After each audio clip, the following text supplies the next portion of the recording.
Assalamualaikum warahmatullahi wabarakatuh.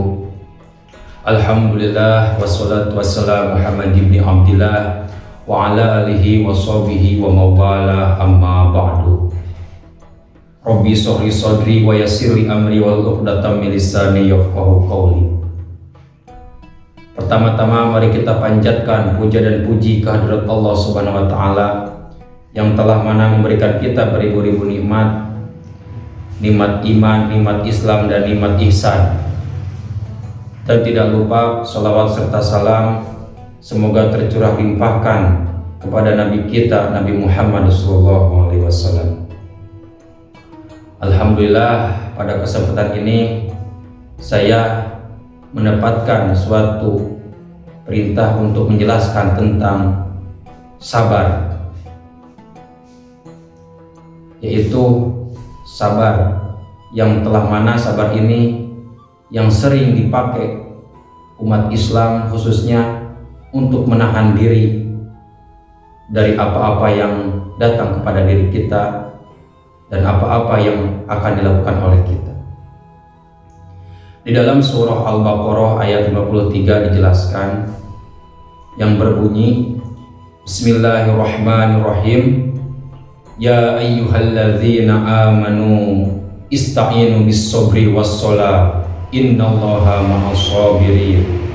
Yang artinya, hai orang-orang yang beriman, jadikanlah sabar dan sholat sebagai penolongmu. Sesungguhnya Allah bersama orang-orang yang sabar. Menurut Imam Ibnu Katsir, sabar itu terbagi tiga. Yang pertama, sabar untuk menopang atau sabar untuk menolak segala kemaksiatan yang menjerumuskan kita berbuat dosa. Yang kedua, yang dimana sabar ini untuk menjalankan kita ketaatan kepada Allah Subhanahu wa taala, untuk menjalankan perintah Allah Subhanahu wa taala, yaitu perintah yang diridhoi Allah Subhanahu wa taala. Yang ketiga, yaitu sabar untuk menahan segala musibah, suatu kedoliman, suatu cecaan dari orang-orang atau musibah yang ditimpakan kepada kita.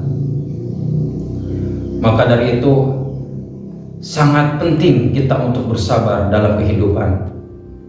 Karena menurut Imam Ghazali diterangkan bahwa as-sabru nisful iman, sabar itu setengah dari iman. Yaitu ada dua konsep dari iman itu, yaitu pertama keyakinan, yakin, kedua sabar. Kita yakin kepada Allah Subhanahu wa taala untuk meyakini semua yang ada di dunia ini adalah ciptaan Allah Subhanahu wa taala. Yang kedua, dari konsep iman itu yaitu setengah dari iman itu adalah sabar. Karena segala sesuatu yang kita jalani di dunia ini harus dilandasi dengan kesabaran untuk menahan hawa nafsu kita, untuk menjalankan ibadah dan ketaatan kepada Allah Subhanahu wa taala, dan bersabar ketika kita ditimpa musibah atau didolimi oleh orang lain. Rasulullah SAW bersabda, Afdolul imani as-sabru was-samahatu. Sebaik-baik iman itu adalah orang yang bersabar dan yang berlapang dada. Artinya apa? Orang yang berlapang dada atas sesuatu yang menimpanya, orang yang berlapang dada atas cacian orang lain, itu adalah sebaik-baiknya iman. Terus orang yang bisa menahan sesuatu dari kemaksiatan, sesuatu yang tidak diridhoi Allah Subhanahu wa taala, dan sesuatu yang kita ingin melakukan ketaatan kepada Allah Subhanahu wa taala. Contohnya apa? Ketika kita ingin melakukan suatu ketaatan, kita harus dilandasi dengan kesabaran. Seperti sholat, kita ibadah kepada Allah harus dengan kesabaran, tidak boleh tergesa-gesa. Karena kita ibadah tergesa-gesa tidak akan berfokus dan tidak akan khusyuk ibadah kepada Allah Subhanahu wa taala, karena ada dalam pikiran kita sesuatu yang selain Allah, yaitu mementingkan urusan dunia.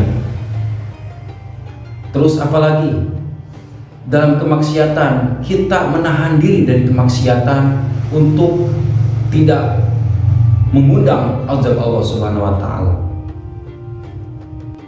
Makanya ada suatu mahfudat, yaitu man sobaro dobiro, barang siapa yang bersabar maka beruntunglah dia. Gimana sih beruntungnya orang yang sabar?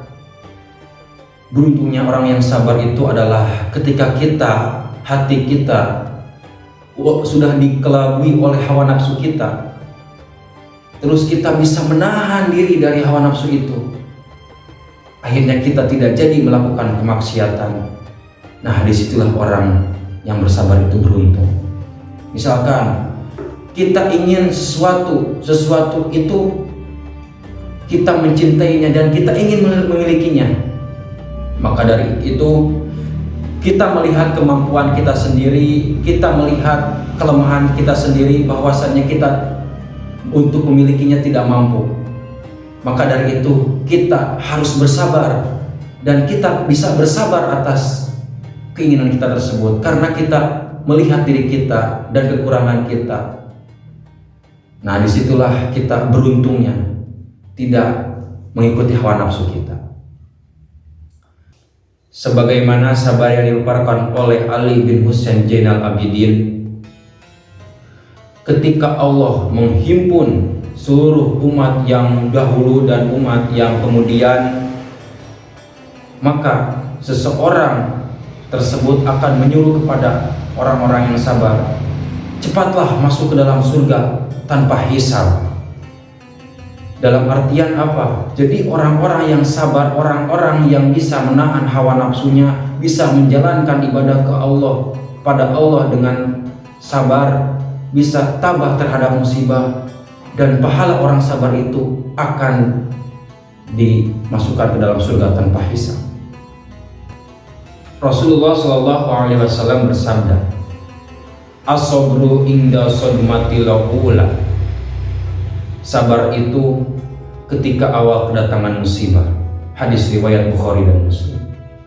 Di sini kita ketika mendapatkan musibah, mendapatkan suatu ujian dari Allah Subhanahu wa taala, mari kita landasi hati kita dengan sabar. Karena apa? Karena ketika kita sabar, itu menandakan bahwa kita menyerahkan diri kepada Allah Subhanahu wa taala. Allah yang memberikan suatu cobaan, dan Allah juga yang bisa mengatasi cobaan tersebut. Maka dari itu kita harus berlapang hati atau berlapang dada untuk menerima semua apa-apa yang menyakiti hati kita atau menimpa hidup kita. Makanya kita harus senang berlatih apa itu yang dinamakan sakit hati, karena dengan itu kita akan bisa terus bersabar terus. Insya Allah nanti ketika kita ditimpa musibah yang besar, kita bisa menahannya dengan kesabaran tersebut. Maka dari itu kita menjalankan sesuatu, taat kepada Allah, menjauhi larangan Allah, mendapatkan cobaan, kita harus diawali dengan sabar. Kita harus didasari hati kita dengan sabar. Insya Allah ketika nanti kita dilandasi dengan sabar, hati kita bisa tenang, bisa menerima apa-apa yang datang kepada diri kita. Mungkin sekian yang saya bisa sampaikan, kurang lebihnya mohon maaf. Wassalamualaikum warahmatullahi wabarakatuh.